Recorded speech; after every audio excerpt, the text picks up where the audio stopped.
Buenas tardes, César. ¿Qué tal? ¿Cómo estás?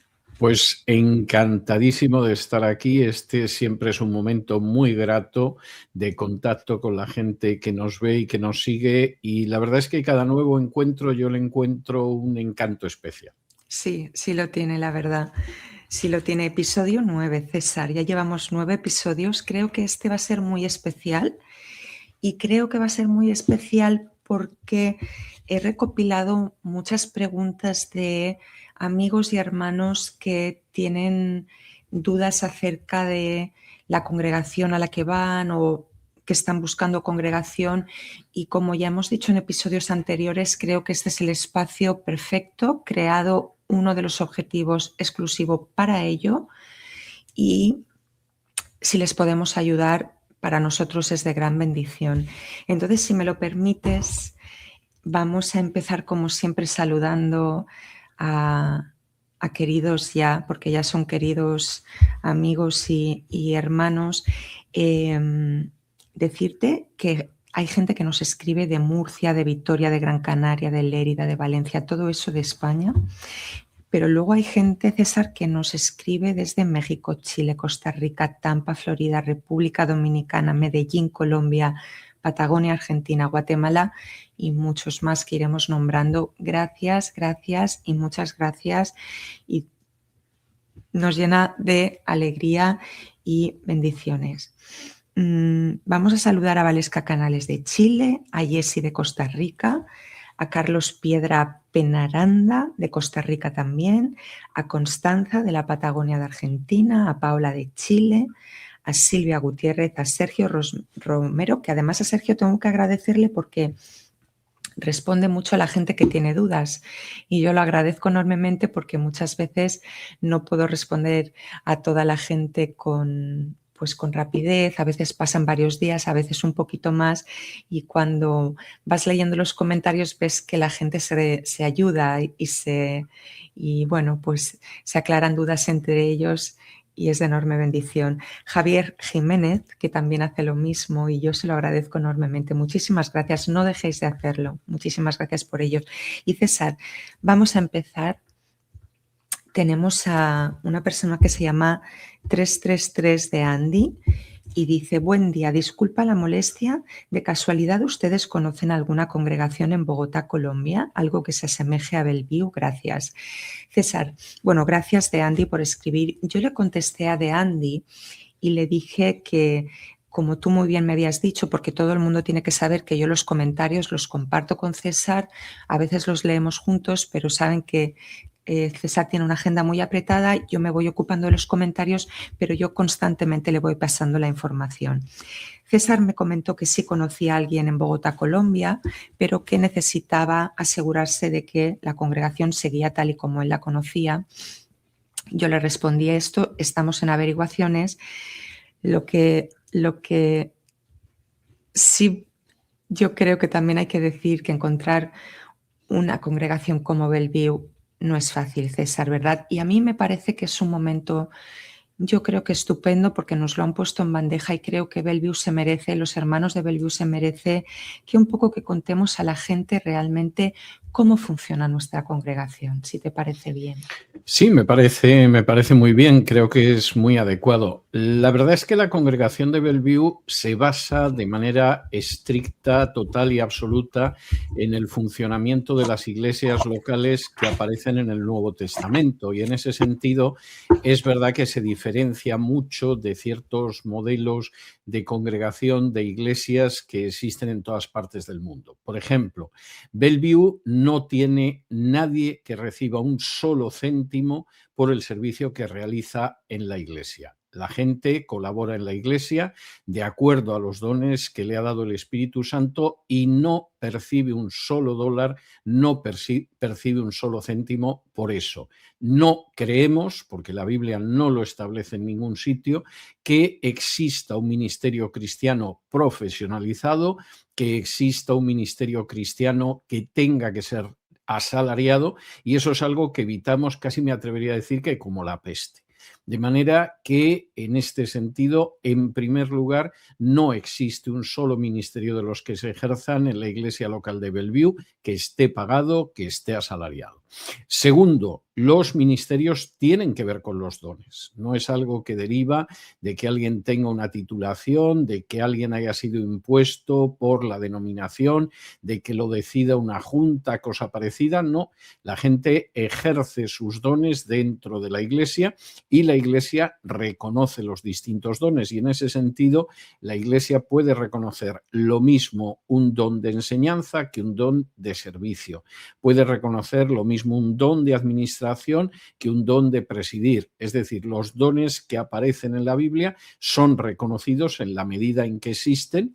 No se considera que, por supuesto, haya un don que tenga que controlar o estar por encima de los demás, sino que como los miembros del cuerpo nos servimos unos a los otros con Cristo como cabeza. Y eso es algo muy claro dentro de la Iglesia. La administración de la Iglesia también, como aparece en el Nuevo Testamento, no depende de un solo pastor, de una sola persona. Eso es algo que no aparece en el cristianismo hasta bien entrado el siglo II, pero que no está en el Nuevo Testamento.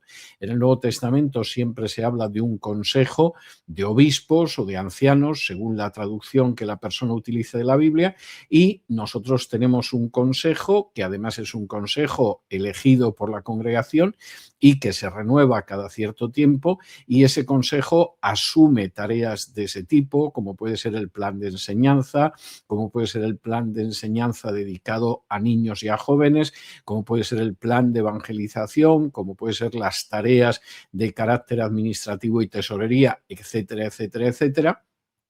Pero en ningún caso estamos hablando ni mucho menos de una jerarquía. Por supuesto, es una iglesia donde no existe el diezmo obligatorio, porque eso es totalmente contrario a la enseñanza del Nuevo Testamento. Es una imposición que ni siquiera me atrevo a calificar de judaizante, porque en realidad el diezmo en el Antiguo Testamento es muy distinto del diezmo que se impone ahora en muchas iglesias, y el fruto de las ofrendas, que siempre son voluntarias, que nunca están tasadas, que la persona ofrece tal y como el Señor le pone en su corazón, pues es un fruto que no va a personal asalariado jamás, porque no lo tenemos, sino que se dedica a los necesitados, a los menesterosos y luego a las necesidades que pueda tener la Iglesia. Y eso significa, pues, lo mismo en un momento determinado poder pagar, por ejemplo, aparatos de sonido o pagar las cuotas de las redes de Internet, que atender a aquella gente que se ha quedado sin trabajo, que necesita comida en un momento determinado. Pero la Iglesia jamás se ha concebido como un negocio, no es ni mucho menos algo de lo que vive una serie de personas aprovechándose de los diezmos y ofrendas de los demás, sino que tiene una economía que fundamentalmente es fraternal y lo que pretende es atender a esas necesidades. Por recordar un caso bastante claro, cuando Jesús en la última cena le dice a Judas que lo que tiene que hacer lo haga pronto, como Judas tenía la bolsa, lo que entienden los discípulos es que Judas o va a comprar algo que falta o va a dar dinero a los pobres. Curiosamente, lo que tiene que hacer Judas no es asignar el dinero de la bolsa común de los apóstoles en salarios de los apóstoles, en ministerios de los apóstoles, ni cosa parecida, y eso tampoco sucedía en el cristianismo primitivo. De manera que el orden de Bellevue es un orden que, por supuesto, se da en otras iglesias, pero que es muy distinto a otro tipo de órdenes, y además Bellevue también está muy centrada en una enseñanza de todo el consejo de Dios, de toda la Biblia. Bellevue tiene establecido un programa de enseñanza para cubrir toda la Biblia en 10 años, todo el Antiguo Testamento en 10 años, el Nuevo 2 veces en ese periodo de 10 años, y las exposiciones siempre son exposiciones tanto en las 2 reuniones del domingo como en la del viernes, siempre son exposiciones del texto de la Biblia, capítulo por capítulo y versículo por versículo. En este sentido, esta es la manera en que funciona la congregación y la verdad es que nos sentimos muy bendecidos y por supuesto somos conscientes de que nos queda muchísimo camino por andar, somos conscientes de que no somos, bueno, ni lejanamente perfectos, de que tenemos muchos defectos, pero al mismo tiempo nos sentimos muy bendecidos porque el hecho de seguir un orden bíblico de la organización de la Iglesia y no un orden humano, que a veces aparte de humano es perverso incluso, pues la verdad es que permite que la congregación vaya creciendo, que todo el mundo se sienta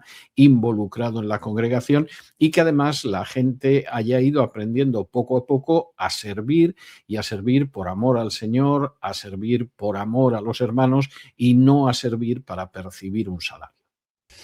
Creo que no has hablado del consejo, César. Sí, he mencionado que efectivamente la Iglesia no la administra una sola persona, como sucede en algunas denominaciones, aunque esto no aparece hasta el siglo segundo, sino que tiene un consejo, como aparece en el Nuevo Testamento, donde se habla siempre de ese conjunto de ancianos, de ese conjunto de presbíteros, obispos, según la traducción que se quiera utilizar. Y efectivamente he comentado cómo además ese consejo se renueva, se reelige, se coopta nuevos miembros y sigue una forma de gobierno, pues que es la típica forma de gobierno que encontramos en el Nuevo Testamento. Además, ese funcionar tiene algo y es que efectivamente todos los integrantes de la congregación eh, realmente lo que tienen es don de servicio hacia Dios y todo el mundo realmente, el hecho de que nadie cobre, eh, se contagia el hecho de que todo el mundo quiere ayudar y es de muchísima bendición ver cómo todo el mundo, pues está la persona que recoge a aquellas personas que no pueden venir a la iglesia porque viven lejos, porque no tienen transporte, porque el transporte público les queda lejos y recogen a esas personas. Cuando a lo mejor hay alguien de la congregación que está enfermo, pues se le va a visitar, a lo mejor se le lleva un poquito de comida porque no ha podido cocinar. Ahora está pendiente de poder ir a visitar a ancianos enfermos que están solos y realmente hay un don de servicio constante de ayudar al prójimo. Y hay algo muy edificante en servir al prójimo, ¿no?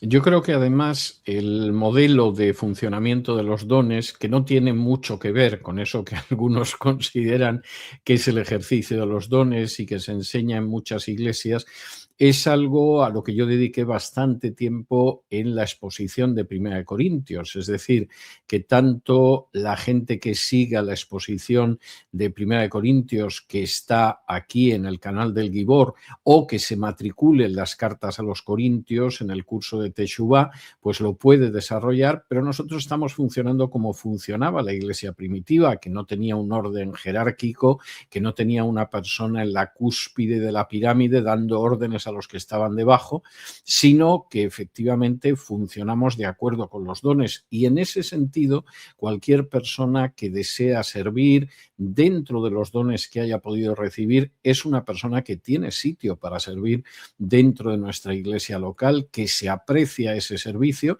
porque a veces la gente considera que salvo quien se sube a un púlpito y es visto por otros, nadie tiene un ministerio. Eso es falso.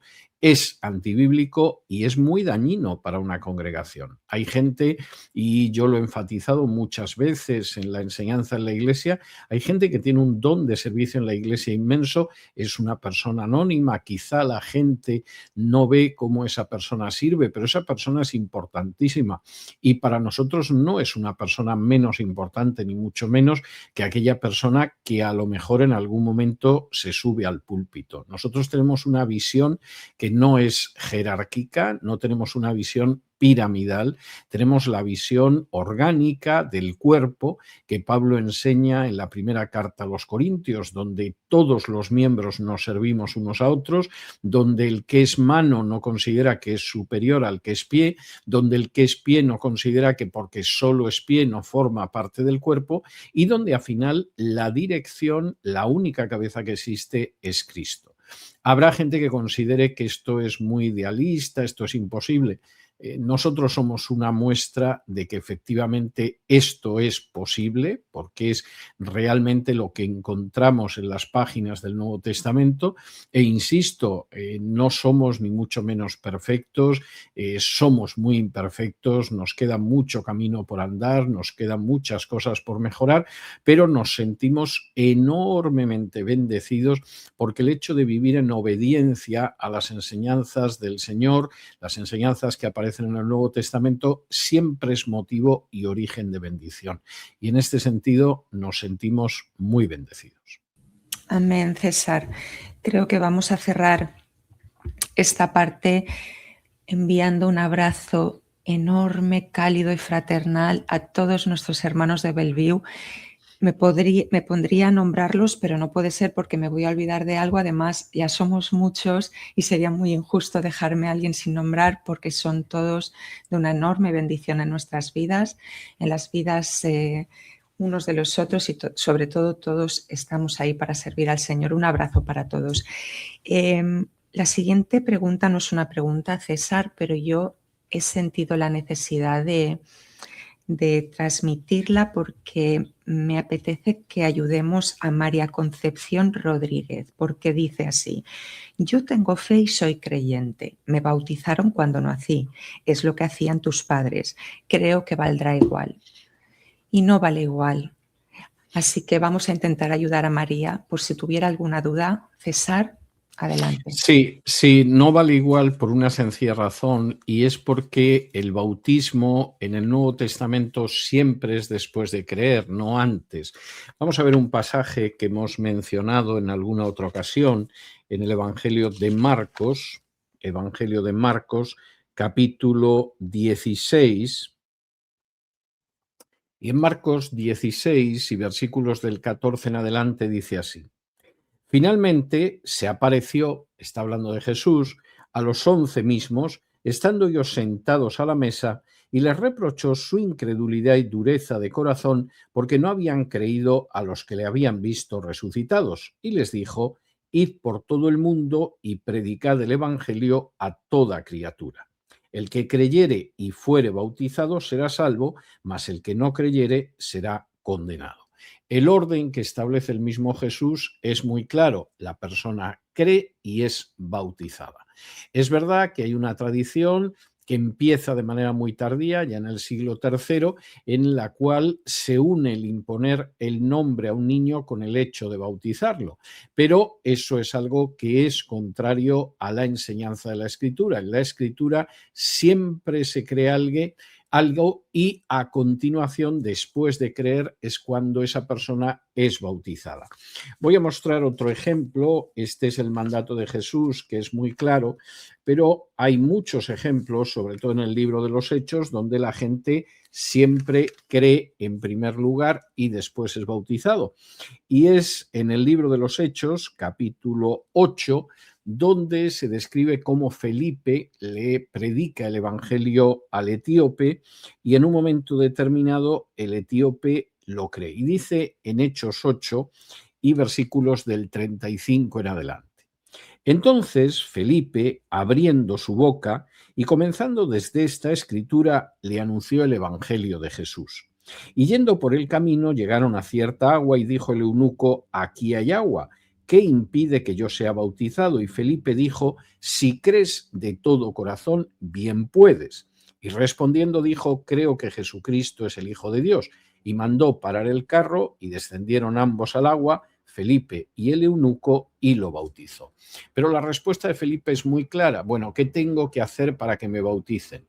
¿Que mi padre quiera que tenga un padrino? No, nada de eso. Si crees, entonces bien puedes ser bautizado. La creencia, la fe es anterior al bautismo.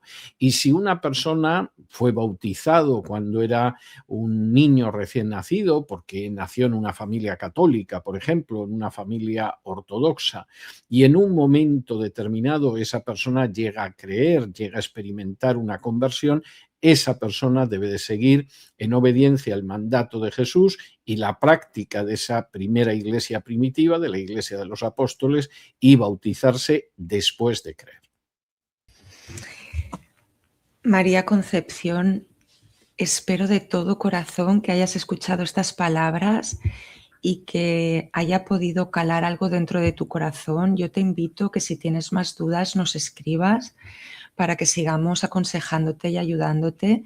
En la descripción del canal de YouTube, en el Keyboard, tienes un mail donde nos puedes escribir. Pero entonces puede ser que estés confundida o a lo mejor no, a lo mejor tú lo tienes claro y es tu proceso y lo respetamos, pero permíteme y perdóname si a lo mejor te he malinterpretado, pero yo por las dudas prefería decirlo y aquí estamos si nos necesitas. Bendiciones para ti, María. Seguimos en este mismo camino. César Encarna Morales nos dice: buenas tardes, agradezco a Dios enormemente este canal y por supuesto a César Vidal y a Rosana. Yo sigo a César desde hace años en sus distintos programas. Gracias por ser mi faro de luz en este mundo tan oscuro. Mi pregunta es: estoy bautizada en la fe cristiana, en mi infancia según la religión católica. Gracias a ello soy profundamente creyente en las enseñanzas de Cristo, pero a medida que voy abriendo mi conciencia y conocimiento, no puedo ya pertenecer a la Iglesia católica y en realidad en la fe no me siento sola, pero creo que me falta practicarla en comunidad. ¿Me sirve mi bautismo para entrar en la Iglesia evangélica o precisa otro ritual de bautismo? Bueno, en realidad no se trata de que el bautismo sea una especie de llave o de requisito para entrar en una iglesia evangélica. El bautismo es un testimonio público de que hemos aceptado a Jesús como nuestro Señor y Salvador. En el caso de esta persona, si efectivamente a medida que ha ido conociendo más la Biblia, que ha ido profundizando en las Escrituras, se ha dado cuenta de que no son compatibles en absoluto con la práctica y la enseñanza de la Iglesia Católica, pues evidentemente ha dado un gran paso y creo que todos nos alegramos y nos congratulamos de que haya encontrado la verdad. El hecho de que se bautice no está relacionado con entrar en una iglesia evangélica. El hecho de que esa persona se bautice está relacionado, como hemos visto antes, con una obediencia a un mandato de Jesús y con la obediencia a esa práctica que existía en el cristianismo primitivo. Si efectivamente ha conocido a Jesús, se ha convertido, ha decidido seguir a Jesús como su Señor y Salvador, tendrá que dar un testimonio público de que ha sido así mediante el bautismo. Muy bien. De nuevo tenemos a Giovanni Papini, que es una persona que yo veo que escribe, que pregunta y que por el lenguaje que utiliza a mí me parece que sí que es una persona creyente. Sin embargo, Giovanni dice: muy buen programa, felicidades, aunque siento que no soy salvo, doy gracias a Jehová por darme la oportunidad para aprender. Bendiciones. Y yo le he preguntado por qué se sentía así, que tiene la libertad de no responder, pero no sé si tú quieres decirle algo o animarle a que nos explique, porque qué importante es que si realmente está bautizado, sí crea que es salvo, o a lo mejor no está bautizado. No sé, César, necesitamos de tu sabiduría. Bueno, yo creo que es bastante claro que la Biblia enseña que cuando uno ha experimentado una conversión, cuando uno ha creído en Jesús, cuando uno ha aceptado a través de la fe el sacrificio expiatorio de Cristo en la cruz, ya es salvo, ya tiene vida eterna. Si vamos, por ejemplo, al Evangelio de Juan, capítulo 5, Juan, capítulo 5, y versículo 24, dice así en Juan 5:24: de cierto os digo, el que oye mi palabra y cree al que me envió, tiene vida eterna y no vendrá a condenación, mas ha pasado de muerte a vida. A mí me parece muy importante la formulación que aparece aquí, lo que dice Jesús, porque muestra cómo existe una seguridad de la salvación y cómo esa seguridad de la salvación además es una seguridad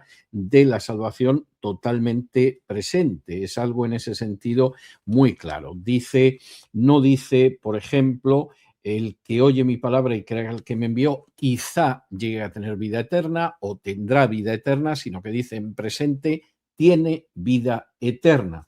Y no dice con un poco de suerte o quizá no se condenará, sino que dice y no vendrá condenación, y tampoco dice porque pasará de muerte a vida, sino que dice mas ha pasado de muerte a vida. La Biblia es muy clara en el sentido de que aquella persona que efectivamente ha creído en Jesús, ha experimentado una conversión, ha aceptado a través de la fe su sacrificio expiatorio en la cruz, ya tiene vida eterna, no vendrá condenación, ya ha pasado de muerte a vida. En el mismo Evangelio de Juan, si vamos, por ejemplo, al capítulo 3 y versículo 36, nos encontramos con las palabras de Jesús que vuelven a repetir, que vuelven a anunciar esta misma idea. En Juan 3:36 dice: el que cree en el Hijo tiene vida eterna. No dice que puede que la tenga, que a lo mejor llegará a alcanzarla, que pudiera tenerla, que tendrá, sino que dice que el que cree en el Hijo tiene vida eterna. Esa idea de nuestra salvación como algo pasado, no como algo que se vaya a producir en el futuro, es algo que encontramos también en las epístolas del Nuevo Testamento. Por ejemplo, si vamos a la carta de Pablo a los Efesios, la carta de Pablo a los Efesios, capítulo 2 y versículos 8 y 9, Pablo dice lo siguiente, Efesios capítulo 2, versículos 8 y 9. Porque por gracia sois salvos por medio de la fe. Y esto no de vosotros, pues es don de Dios, no por obras para que nadie se gloríe. Ahora, Pablo no dice, por gracia quizá os salvaréis, o quizá llegaréis a ser salvos, o seréis salvos, sino que dice que por gracia sois salvos por medio de la fe, y esto no de vosotros, pues es don de Dios, no por obras para que nadie se gloríe. Y aquí Pablo está repitiendo un mensaje, vamos a ver un texto más, pero vamos, podríamos mencionar muchísimos que insisten en que la persona que efectivamente se ha convertido ya tiene esa vida eterna, ya es salvo.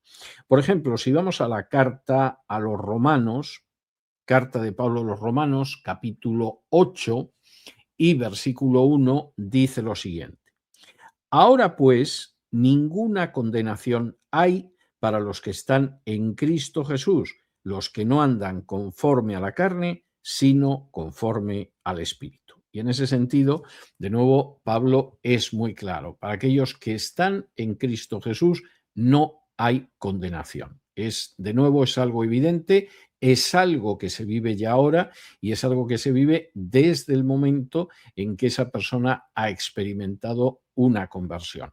En el caso de nuestro amigo que nos escribe, si no tiene esa seguridad de haber experimentado esa conversión, es muy fácil realmente adquirir esa seguridad. No tiene nada más que dirigirse a Dios, decir a Dios que se reconoce pecador por las cosas con que haya podido ofenderle en el pasado, pedirle perdón por esos pecados y a continuación decir que acepta en su corazón el sacrificio de Cristo en la cruz que murió en su lugar. Es así de sencillo, lo puede expresar con sus propias palabras y desde ese momento puede experimentar el gozo, la alegría de haber recibido la vida eterna, de tener vida eterna, porque efectivamente ha experimentado una conversión al Señor.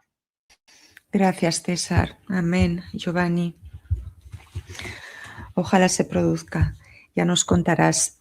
Paola Chile dice, gracias por el gran trabajo y dedicación, además de lo agradables que son. Gracias, Paola. Hace un poco más de un año fue mi conversión y don César ha sido la gran luz en mi camino. Busco congregación, pero no me ha resultado fácil. César, yo lo digo porque le quiero decir a Paola que escríbenos, Paola, y dinos de dónde eres para que lo podamos hacer público. Y así, si hay alguien que conozca una congregación cerca de donde estás, para que lo puedas saber. Así que danos un poco más de información. No sé si tú quieres agregar algo, César. Bueno, en algunos casos sí podemos indicar a la persona a dónde podría dirigirse, porque podemos conocer alguna congregación local donde viva esa persona y en ese sentido podemos orientar a la persona hacia esa congregación. En otros casos podemos buscar a alguien que conozca alguna congregación y podemos orientar también a la persona. En este caso, desde luego, lo vamos a hacer. Si nos dice en qué lugar del mundo vive, pues vamos a intentar encontrar alguna iglesia. Muy bien. Y César, tenemos del capítulo de Apocalipsis, que nos quedaron tantas preguntas por responder. Yo le prometí a Roraima Coromoto Quintero que nicks, disculpadme si no lo digo bien, pero os ponéis unos nicks muy difíciles.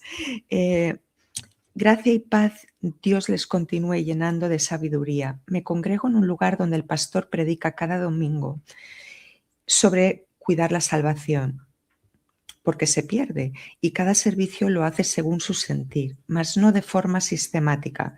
Sin embargo, percibo que ama genuinamente a Dios, pero está errado en su entendimiento, y al oírlo, sin él darse cuenta, predica de la gracia. Le oro a Dios a diario para que abra su entendimiento, pero sí me gustaría asistir a otra congregación que prediquen de forma correcta. Vivo en Dresden, Alemania. Cabe destacar que constantemente escucho al doctor Vidal y tengo la Biblia de estudio. Igual escucho a otros pastores de sana doctrina en Internet y en Venezuela un pastor donde se congregaba que también tiene bastante entendimiento. ¿Qué podría aconsejarme hacer? Estoy orando al Señor por dirección. Gracias y bendiciones en Cristo.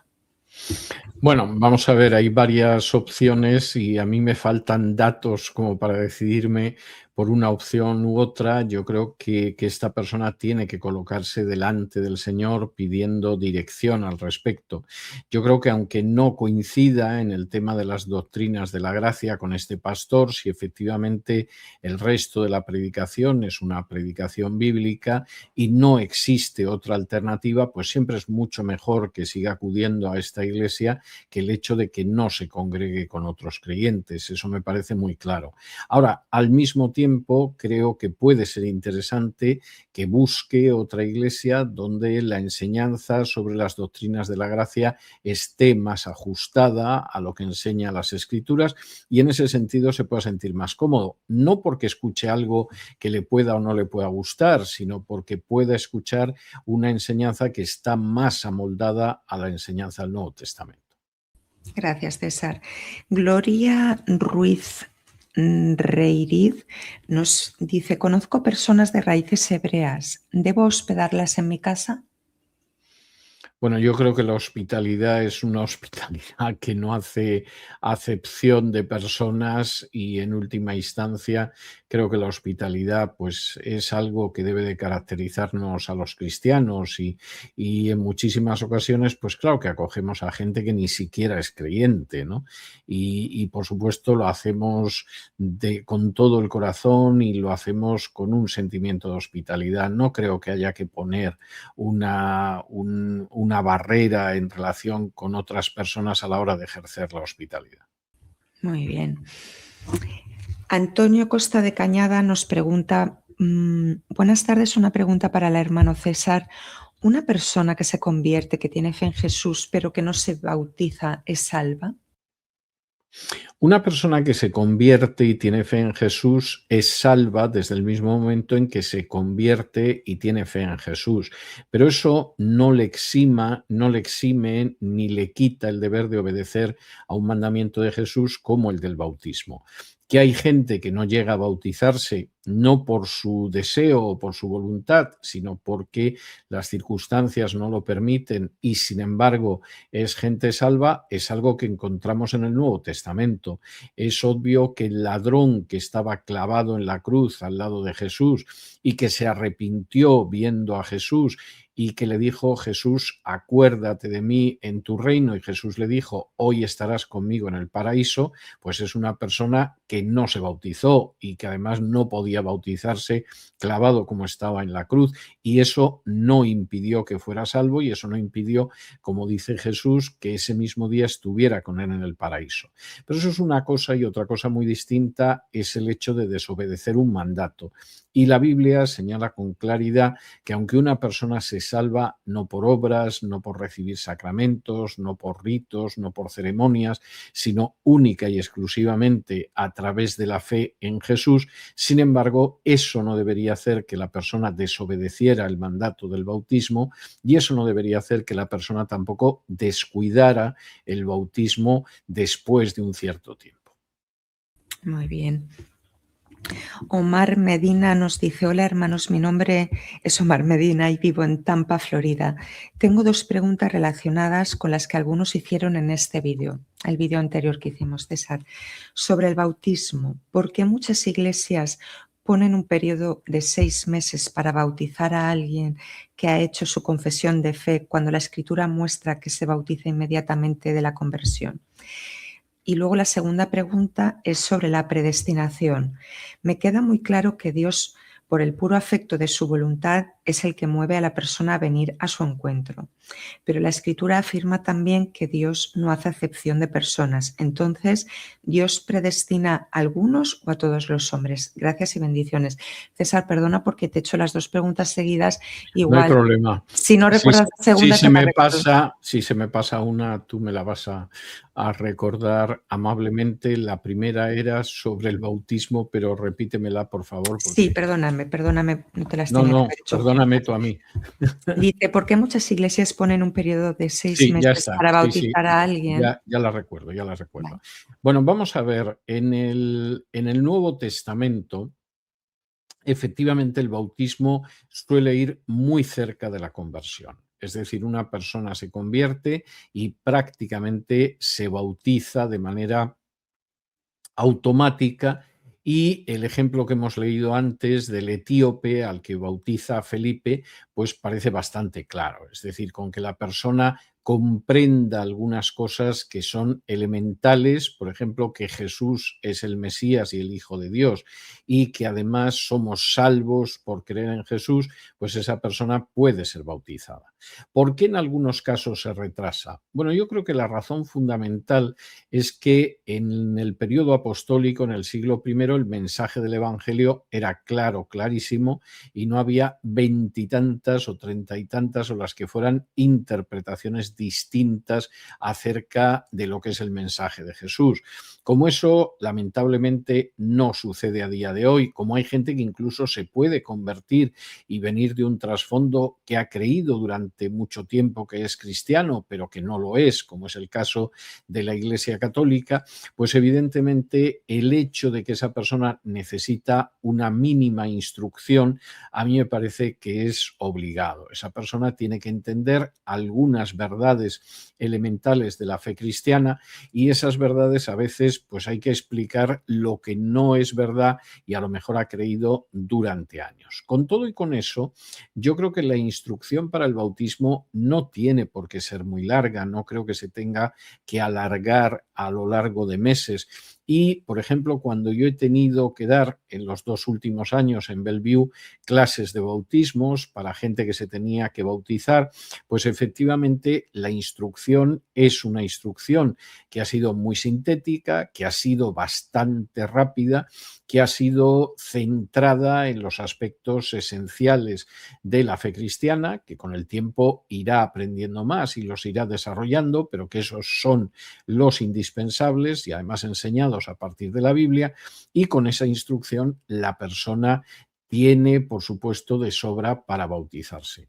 La experiencia nuestra es que el bautismo de la persona suele retrasarse unas semanas, pero fundamentalmente porque siempre procuramos bautizar a varias personas a la vez, y entonces eso hace que a lo mejor si las clases se pueden ver en 1 o 2 semanas, pues el bautismo todavía se retrase alguna semana, pero yo sinceramente creo que no hay que dilatar mucho el tiempo entre la conversión y el bautismo, y que con un conocimiento de los aspectos elementales de la fe y de la conducta cristiana es más que sobrado para que esa persona descienda a las aguas del bautismo. Y la segunda pregunta sobre la predestinación. Y la segunda pregunta era sobre la predestinación. Yo no creo que Dios haga en ningún caso acepción de personas. Cuando se habla de la acepción de personas en Dios, es en el sentido de que efectivamente Dios no distingue a un judío de un no judío, a un hombre de una mujer, a un esclavo de un libre, ni cosa parecida. Y creo que en el caso de la predestinación es obvio que Dios no hace acepción de personas. Haría acepción de personas si, por ejemplo, los únicos predestinados fueran hombres, o los únicos predestinados fueran noruegos, o los únicos predestinados tuvieran la piel blanca, pero no es el caso. En realidad hay gente de toda tribu, de toda nación y de toda lengua, y eso demuestra que Dios no hace en absoluto acepción de personas. Por supuesto, la predestinación no es algo que se aplica al conjunto del género humano, y las referencias que hay en la Biblia son referencias muy claras a que esa elección, ese acto de escoger, ese acto de predestinar, está limitado solo a algunas personas. Alguno dirá, bueno, pero elegidos para ir avanzando hacia la imagen de su Hijo. ¿Y quién, sino los que son salvos, son elegidos, son predestinados para llevar la imagen de su Hijo? Pues solamente los salvos. Es decir, que esto es algo bastante claro, y como señala sobre todo el texto de Romanos 8, que lo hemos leído en alguna ocasión en estas sesiones de preguntas, precisamente Dios conoció, y a los que conoció predestinó, y a los que predestinó justificó. Es bastante claro el orden que aparece en la Biblia y que se repite a lo largo del Nuevo Testamento. Y de hecho esto es tan claro que, como yo enfatizaba en una de las respuestas relacionadas con la predestinación en otra sesión previa de preguntas, pues la creencia en la predestinación incluso es muy común en los teólogos católicos durante la Edad Media. Es decir, que el propio Tomás de Aquino, a pesar de que en muchísimos aspectos se puede apartar de la enseñanza del Nuevo Testamento, dedica una sección bastante amplia en su Suma Teológica a hablar de la predestinación, porque es una enseñanza tan clara en la Biblia que no se puede negar ni arrojar por la borda. Y esto es algo que, por supuesto, le crea problemas a la Iglesia Católica, sobre todo a partir de la Reforma, porque los reformadores, claro que creían en la predestinación desde el momento en que regresaban al mensaje de la Biblia, pero la Iglesia Católica no se atrevió a negarla. Y de hecho, en todo el periodo de la Contrarreforma, lo que va a haber es intentos distintos de teólogos católicos para intentar explicar la predestinación y al mismo tiempo no chocar con todo el entramado dogmático católico que van a hacer del Concilio de Trento. Que luego los católicos esto lo ignoren, que piensen que la predestinación es una doctrina protestante, que anden diciendo que esto choca con el libre albedrío y haciendo unos razonamientos humanos, la verdad es que de muy poca consistencia. Eso es otro cantar. Pero lo cierto es que hay teólogos católicos durante la Edad Media, durante el periodo de la Contrarreforma, incluso después, que no tienen más remedio que admitir que efectivamente la enseñanza de la predestinación se encuentra en el Nuevo Testamento. Incluso hay un libro clásico, no es el único, escrito por un teólogo católico que es el padre Lagrange, que se dedica a analizar la historia de la creencia en la predestinación dentro de la Iglesia Católica. Es decir, no entra en lo que pudiera escribir Lutero, en lo que pudiera escribir Calvino, en lo que pudieran escribir los bautistas, etcétera, sobre ese tema, sino que él se limita a los teólogos católicos, y es un libro tremendamente interesante porque efectivamente deja de manifiesto como muy lejos de, como cree también mucha gente, de la creencia en la predestinación ser algo que deriva de Calvino, que no es en absoluto así, ni muchísimo menos, pues en realidad es algo que durante la Edad Media también es una creencia propia de la Iglesia Católica. Luego esto puede tener matices. Habrá gente que interpreta la predestinación en un sentido más estricto, en un sentido más amplio, en una predestinación solo para salvación, en una predestinación para salvación y condenación. Bien, ahí hay una serie de matices que, por supuesto, implican visiones diversas. Pero, desde luego, que aquellos que son salvos han sido elegidos, han sido escogidos y han sido predestinados es algo que no se puede negar con la Biblia en la mano. La siguiente pregunta la formula Gaby G. y dice: con mucho respeto, entonces, según lo que dice el señor Vidal, ¿Qué interpretación, qué aprendizaje podemos obtener del libro de Apocalipsis todos los hermanos en la fe que viven en condiciones extremas? Hermanos de pueblos remotos de América Latina, de África, de países muy pobres del sur de Asia, que no tienen ni tendrán acceso al aprendizaje de la historia antigua. Pues yo creo que precisamente el libro de Apocalipsis tiene una enorme utilidad para esta gente y la tiene cuando uno se fija en lo que dice Apocalipsis y no se pierde en los delirios que algunos atribuyen al Apocalipsis. Voy a intentar explicar esto porque me parece muy importante. Me gusta mucho, mucho esta pregunta porque creo que saca a colación un tema tremendamente importante. Totalmente contaminado por una visión futurista del Apocalipsis, hay gente que va leyendo la Biblia y encontrando una enseñanza en la Biblia, aunque hable sobre todo de cosas pasadas, y sin embargo, cuando llega al Apocalipsis parece que olvida todo eso que ha ido viendo en el resto de los libros de la Biblia, y si no es una especie de manual para los tiempos anteriores a la segunda venida de Cristo, no tiene utilidad. Eso es un disparate. Y además es lo contrario de la manera en que nos acercamos a todos los libros de la Biblia. Cuando vamos a Génesis, Génesis nos sirve porque nos da un mapa para el futuro, o Génesis nos sirve porque nos narra situaciones del pasado con Noé, con Abraham, con Isaac, con Jacob, con José, que nos sirven para el presente. Cuando llegamos a Éxodo, Éxodo nos sirve porque nos da un mapa para el lejano futuro, o por el contrario, Éxodo nos sirve porque podemos ver la experiencia pasada de Moisés, del pueblo de Israel, etcétera, etcétera. Cuando llegamos a los libros históricos, esos libros históricos nos sirven porque nos dan un mapa de cara al futuro lejano, o nos sirven porque nos enseñan la experiencia de David, de Salomón, de Natán, de Samuel, etcétera, que son experiencias pasadas. Cuando llegamos a los evangelios nos sirven porque nos trazan también un mapa de cara al futuro, o por el contrario, nos sirven porque nos presentan esas enseñanzas que dio Jesús en el pasado y esa vida, esa muerte y esa resurrección de Jesús que en términos históricos está en el pasado. Hombre, pues nos sirven porque hay unas enseñanzas y unos ejemplos de vida que están en el pasado. Pues lo mismo pasa con el Apocalipsis. Y de hecho hay muchas profecías que cuando se pronuncian en la Biblia estaban en el futuro, pero que se han cumplido.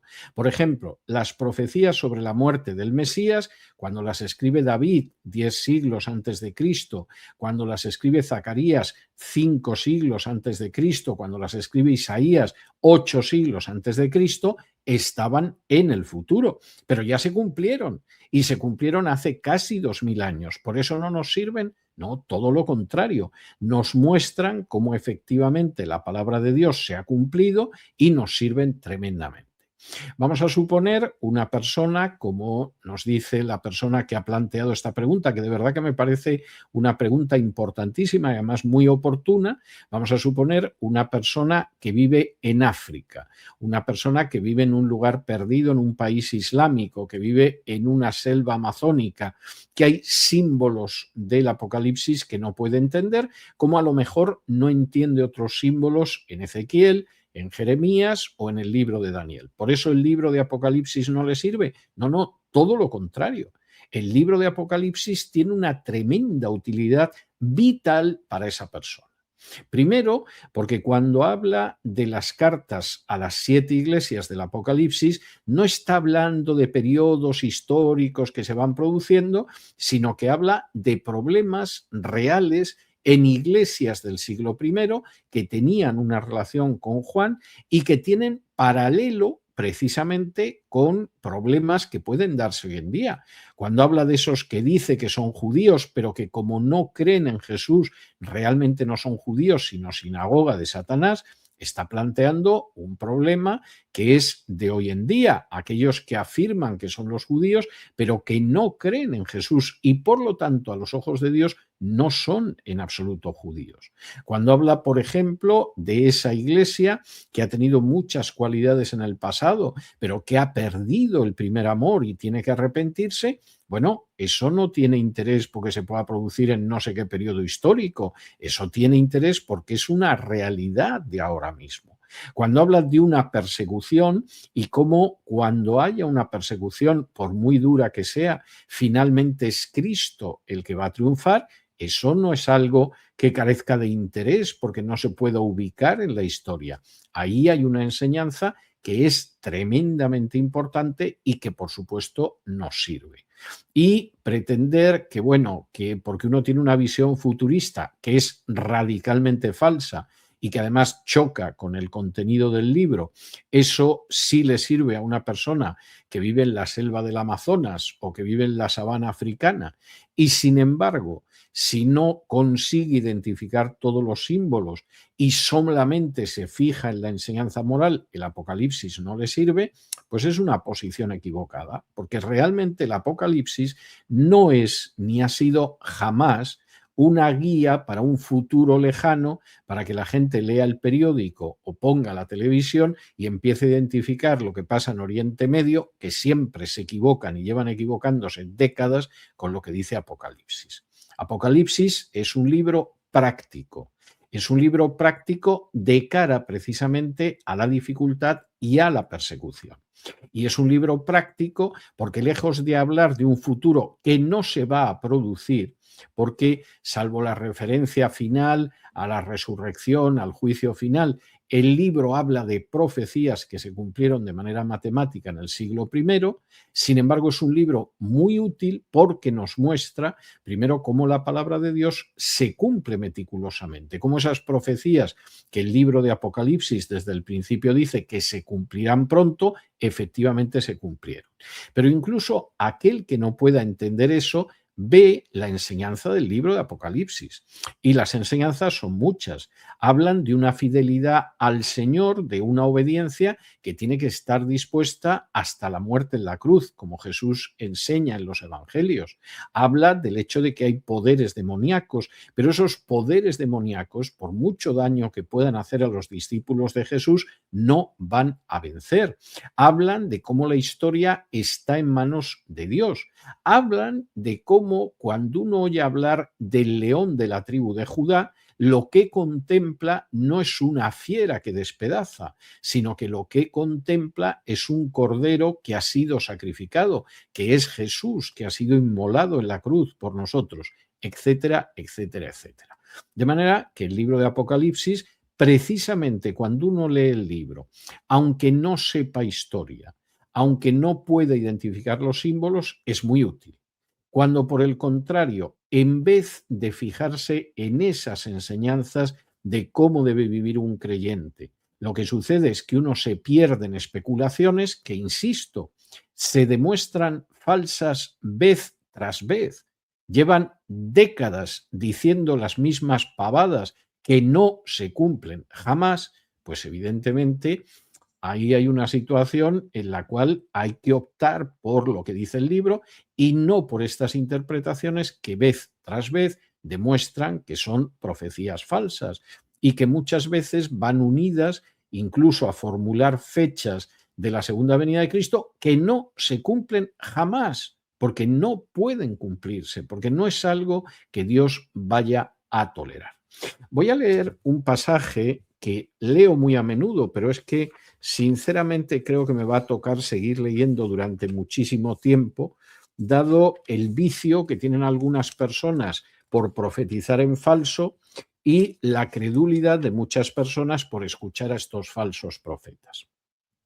Y es el texto que aparece en Hechos, capítulo 1, y versículos, es el último encuentro de Jesús con los apóstoles, versículos del 6 al 8. Y dice así en Hechos 1, del 6 al 8. Entonces, los que se habían reunido le preguntaron diciendo: Señor, ¿restaurarás el reino a Israel en este tiempo? Y les dijo: no os toca a vosotros saber los tiempos o las sazones que el Padre puso en su sola voluntad, Pero recibiréis poder cuando haya venido sobre vosotros el Espíritu Santo y me seréis testigos en Jerusalén, en toda Judea, en Samaria y hasta lo último de la tierra. Los apóstoles le hacen una pregunta muy sencilla a Jesús. ¿Piensas restaurar el reino de Israel ahora? Y Jesús no les despliega uno de esos mapas escatológicos que tanto les gustan a ciertas personas y que son tan profundamente ridículos y antibíblicos.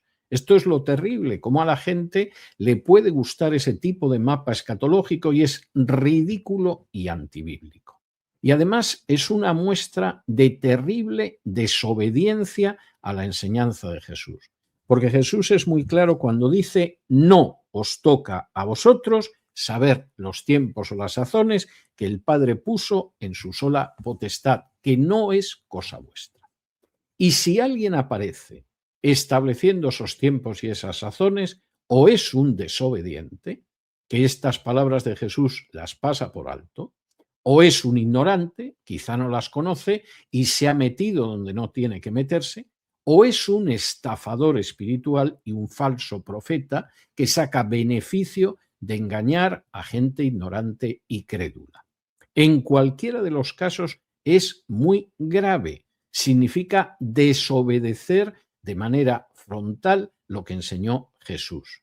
Y Jesús además contrapone esto con la realidad. Esto no os toca, que no es cosa vuestra, que no metáis las narices donde no tenéis que meterlas. Vosotros lo que tenéis que hacer es ser mis testigos hasta lo último de la tierra. A mí me da una pena inmensa, confieso que me causa una inmensa tristeza, cuando veo que hay creyentes, y además creyentes seguramente de buena fe, que en vez de esforzarse y buscar obedecer estas palabras de Jesús y ser sus testigos hasta lo último de la tierra, pierden su tiempo y pierden además su dinero en escuchar a falsos profetas que se dedican a anunciar cosas que son falsas, porque ellos no las pueden saber, porque están solo en la potestad del Padre. Y cuando hay gente que de pronto tú le dices, pero vamos a ver, ¿cómo puede usted interpretar la profecía de las 70 semanas de esta manera si durante siglos el cristianismo no ha creído ese disparate de que hay una semana 70 por ahí perdida y 69 que se cumplieron? Si eso es lo contrario a lo que han enseñado los cristianos a lo largo de siglos. Y de pronto esa persona dice, no, es que al final de los tiempos se va a ver con más claridad. Esa persona utiliza el argumento de los falsos profetas. Y es el mismo argumento que utilizan los testigos de Jehová para defender doctrinas que no son bíblicas y defender sus anuncios siempre falsos del fin del mundo, o que utilizan los adventistas del séptimo día para defender sus anuncios siempre falsos del fin del mundo. Ese no es un argumento bíblico. Eso es una muestra de un falso profeta y de un falso maestro. Porque la revelación en la Biblia, y no hay nada más que leer Hebreos 1, versículos 1 y 2, ya ha sido dada totalmente por Jesús. Y pretender que esa revelación que Jesús ha dado una vez y para siempre, como aparece en Hebreos 1, 1 y 2, de pronto un tarado en Estados Unidos descubrió una interpretación mejor en el siglo XIX, causa vergüenza ajena simplemente que lo diga alguien. Es verdaderamente intolerable que de pronto alguien diga, durante 19 siglos se estuvieron equivocando y de pronto un señor que vive en Texas, en Nebraska o en Illinois ha descubierto la verdadera interpretación de lo que enseña la Biblia. Es ridículo, es ofensivo, pero sobre todo es contrario a la enseñanza de Jesús. Y la enseñanza de Jesús es muy clara. Hay cosas que no os tocan. Si alguien se empeña en ello, o es un desobediente, o es un ignorante, o peor, es un falso maestro y un falso profeta. Y en este sentido, el libro de Apocalipsis, yo creo que una de las grandes desgracias que pesan sobre él es que cuando se pone la fe en falsos maestros que se dedican a hacer anuncios del futuro que jamás se cumplen, y es lo bueno de tener una visión futurista, que claro, te puedes morir esperando que se cumpla la falsa profecía que nunca se va a cumplir y mientras tanto te dedicas a enviar dinero al falso maestro. Bueno, pues eso es terrible, porque un libro que está rezumante, repleto, rebosante de enseñanzas que son muy importantes para el pueblo de Dios, se convierte en una especie de astrología, de manual de futuro, de manual de adivinación para supuestamente interpretar una realidad del siglo XXI que no tiene nada que ver con lo que aparece en Apocalipsis. Tengo que pedir perdón por lo larga que ha sido la respuesta, pero es que de verdad que me parece una pregunta importante, creo que es una pregunta muy necesaria y creo que es una pregunta que nos ayuda a colocar el Apocalipsis donde tiene que estar, en una enseñanza para la vida del pueblo de Dios, no en un instrumento para que estafadores espirituales engañen a la gente y de paso le saquen dinero. Bueno, yo creo que la gente agradece que puedas profundizar y así nos queda muy claro. Aún así siempre hay lagunas y bueno, pues explicará las veces que haga falta.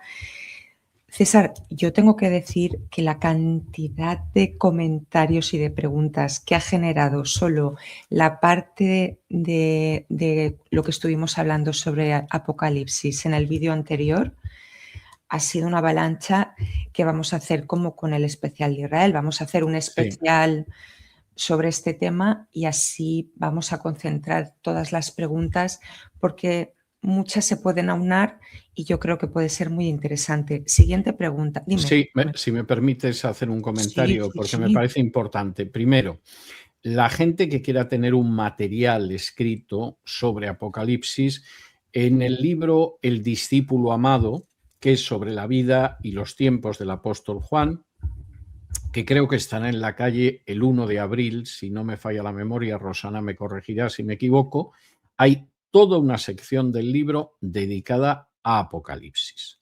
Aquella gente que quiera profundizar más sobre todo el libro de Apocalipsis puede perfectamente matricularse, inscribirse en el curso de Apocalipsis de Teshuvah, que generalmente ponemos el enlace y efectivamente puede estudiar todo el libro de Apocalipsis en ese curso.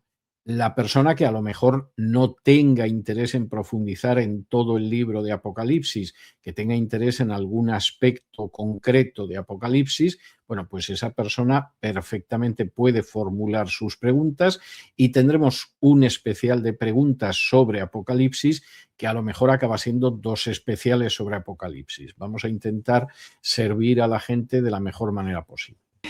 Yo también creo que van a ser 2. Voy a aprovechar por una cosa que has dicho. Cuando colgamos un vídeo en el canal, siempre vais a ver que en la descripción del canal hay muchísima descripción. Lo digo porque ha sido mucha la gente que ha preguntado, ¿podéis pasarme el enlace de los cursos de Teshuvah? Y yo lo paso las veces que haga falta y lo hago encantada, pero tenéis toda la información en esta descripción, porque ahí están los links donde podéis comprar los libros de César, está el link de Teshuvah y mucha más descripción que os puede ayudar. Si luego os quedan preguntas, pues como César dice, las formuláis y aquí las tratamos. Richard Mitchell, César nos dice, hola y Dios les bendiga. Estoy bien. Ahora sí, te había perdido, ha habido un momento. Me habías perdido. Sí, ha habido un momento que parecía que la voz desaparecía, ahora ha vuelto la voz. Vale, se me oye. Sí. Vale. Richard Mitchell, hola y Dios les bendiga. Mi pregunta es, hoy estoy viendo que muchos cristianos están diciendo que se puede tener 2 o 3 esposas porque la Biblia no lo prohíbe. ¿Eso es verdad? Eso es un disparate, pero yo creo que arranca de un acercamiento exegético muy erróneo a la Biblia que lamentablemente se da en otros terrenos, ¿no? Vamos a ver, en la Biblia, para un cristiano, el único personaje normativo es Jesús. Ni siquiera los apóstoles son normativos. De los apóstoles podemos aprender cosas, de los apóstoles podemos derivar enseñanzas, etcétera, pero el único personaje normativo por su conducta es Jesús. ¿Qué pasa cuando olvidamos esa regla, que es una regla elemental, y de pronto decidimos que todos los personajes de la Biblia, a partir de cierto grado de importancia, son normativos? Pues hombre, si creemos que Abraham es normativo, pues tendremos que aceptar que es lícito acostarse con la criada para tener un hijo, como hizo Abraham con Agar y tuvo a Ismael. Esto es un disparate y todo el mundo se da cuenta de que no puede ser así, pero se podría aplicar ese argumento. Por supuesto, se justificaría el hecho de la guerra, porque hay personajes en la Biblia que, aparte de ser personajes que eran polígamos, también eran guerreros.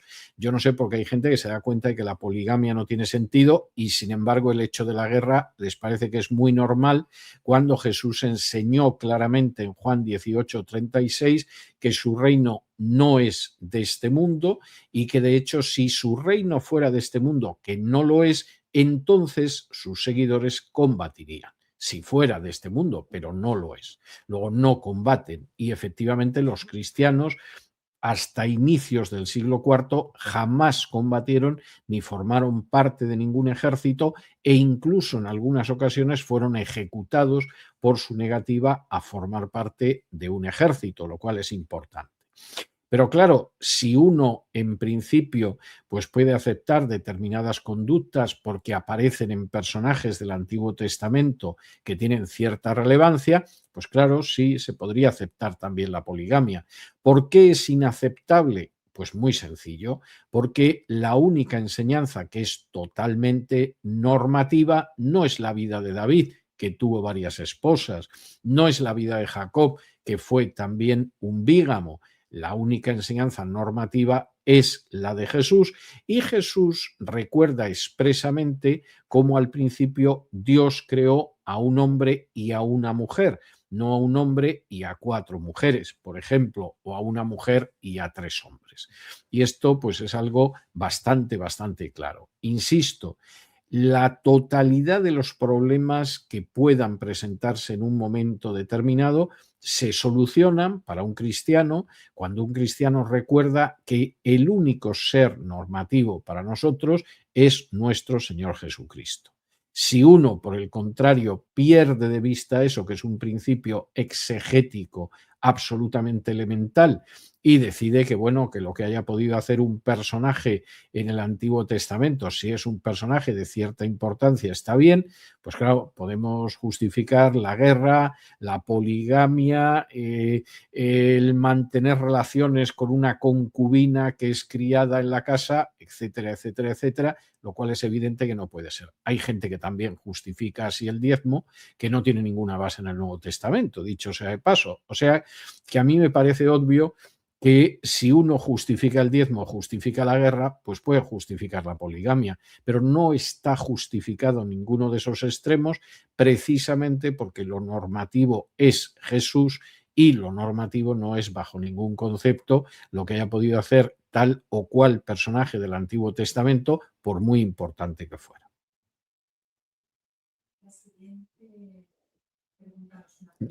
Rosana, te escucho mal. No sé qué pasa con tu micrófono. No, no te oigo. No me llega tu voz, lo siento. Oigo a lo lejos tu voz, pero el micrófono no sé si lo tienes mutado, lo tienes Bueno, tengo que decir que ese planteamiento es absolutamente erróneo y además choca totalmente con la Biblia. Es verdad que yo he visto a gente decir que como Jesús no murió el día de Yom Kippur, que es el día de la expiación, pues por lo tanto su muerte no era expiatoria, sino que era redentora, y que el sacrificio de Pascua no tenía un carácter expiatorio. Esto es muy equivocado. Es verdad que hay alguien que lo ha dicho. La verdad es que hay gente que a veces hace unas afirmaciones que parece que son coherentes, pero desgraciadamente suelen dejar de manifiesto una ignorancia del texto bíblico muy grave. Claro que la muerte de Jesús era una muerte expiatoria y además no solo era expiatoria, sino que estaba anunciado así en los profetas. Si vamos al libro del profeta Isaías, capítulo 53, en el libro del profeta Isaías, capítulo 53, que es el cuarto canto del siervo Mesías, precisamente cuando se está hablando de la muerte del Mesías, se dice lo siguiente en el versículo 10. Capítulo 53 de Isaías, versículo 10. Con todo esto, Jehová quiso quebrantarlo, sujetándolo a padecimiento. Cuando haya puesto su vida en expiación por el pecado, verá linaje, vivirá por largos días y la voluntad de Jehová será en su mano prosperada. Es decir, la profecía de Isaías, en este versículo concretamente, señala que el Mesías siervo moriría en expiación por el pecado y después vería la vida, es decir, después resucitaría. Pretender que la expiación solo se daba en el día de expiación, además es ignorar bastante del sistema de sacrificios del Antiguo Testamento. Por ejemplo, los judíos siempre han tenido muy claro que ese cordero que se sacrificaba en la Pascua era un sacrificio expiatorio. De hecho, había sido también sacrificado en la primera Pascua, en la salida del pueblo de Israel de Egipto, por los pecados del pueblo, y precisamente por eso la sangre del cordero se había colocado en las puertas de los israelitas. De modo que, primera cuestión importante, claro que el sacrificio de Cristo es una expiación y además lo es porque así se viene anunciando también en el Antiguo Testamento. Y eso no tiene nada que ver con el día de la expiación o Yom Kippur. Segundo, el hecho de que muriera en Pascua no resta nada a esto porque el cordero también se consideraba un sacrificio expiatorio. Tercero, la Biblia utiliza distintos términos en un intento de explicar todo el contenido inmenso, poliédrico, polifacético de la muerte de Jesús. Y esos términos no son contradictorios. Por ejemplo, en ocasiones utiliza el término propiciación, que es muy parecido al de expiación y que implica cómo ese sacrificio propicia a Dios, lo hace propicio hacia nosotros mediante la muerte de un ser inocente, el Mesías. En ocasiones se utiliza expiación, que tiene más bien la idea de cubrir totalmente el pecado con la sangre derramada en la muerte. En ocasiones se utiliza redención, que en el caso del español se ha ido convirtiendo en un sinónimo de salvación por influencia del cristianismo, pero en realidad redención es un término técnico también en el Nuevo Testamento, que es el pago que se entrega para liberar a un esclavo. Bien, todos estos términos, acabo de mencionar solo tres, señalan, resaltan, subrayan algunos de los aspectos del sacrificio de Cristo en la cruz. Es un sacrificio expiatorio, es un sacrificio propiciatorio, es un sacrificio redentor o liberador y, por supuesto, con estos tres términos ni de lejos agotamos el significado de la muerte de Cristo en la cruz. De manera que me parece tremendamente importante tener esto en cuenta y no perderse de verdad en este tipo de cosas en las que de pronto pues hay uno que dice que bueno, pues lo que pasa es que realmente si no murió en Yom Kippur no puede ser expiación, es expiación porque así estaba profetizado y porque efectivamente es muy claro que había un sacrificio de carácter expiatorio, como desarrolla, por ejemplo, de una manera bastante amplia la carta a los hebreos o como aparece en otros escritos del Nuevo Testamento, como podría ser el caso de la primera carta de Pedro. Yo creo que estos son aspectos, me atrevería a decir que esta diferenciación que a veces se hace suelen ser recursos de mal predicador, si se me permite el término. La persona de pronto se sube al púlpito y dice, y esto no sé qué, pero no es así, pero... y de pronto dice algo que contradice totalmente la Biblia, como es negar el carácter de expiación del sacrificio de Cristo cuando es evidente, aparece anunciado en Isaías y aparece anunciado en otros textos, que precisamente el sacrificio de Cristo realiza la expiación por el pecado. Espero que esto haya quedado claro con los textos que hemos leído. Pues si es así, Rosana, intentaremos solventar esos problemas de audio la próxima vez. La verdad es que hemos superado muy holgadamente la hora, hemos llegado a la 1:15 y lo que nos queda es darles las gracias a las personas que nos escriben, que nos siguen con fidelidad, y esperar que efectivamente nos podamos reunir dentro de poco, podamos acercarnos a esas preguntas que nos envían y que muy gustosamente deseamos responder, y que además esas respuestas, como siempre, sean respuestas que se basan en la Biblia, no en razonamientos humanos, no en confesiones de fe, no en decisiones conciliares, sino en lo que enseña la palabra de Dios. Y en ese sentido, a mí no me queda nada más que dar las gracias a la gente por su interés y por su paciencia, y desearles que Dios los bendiga.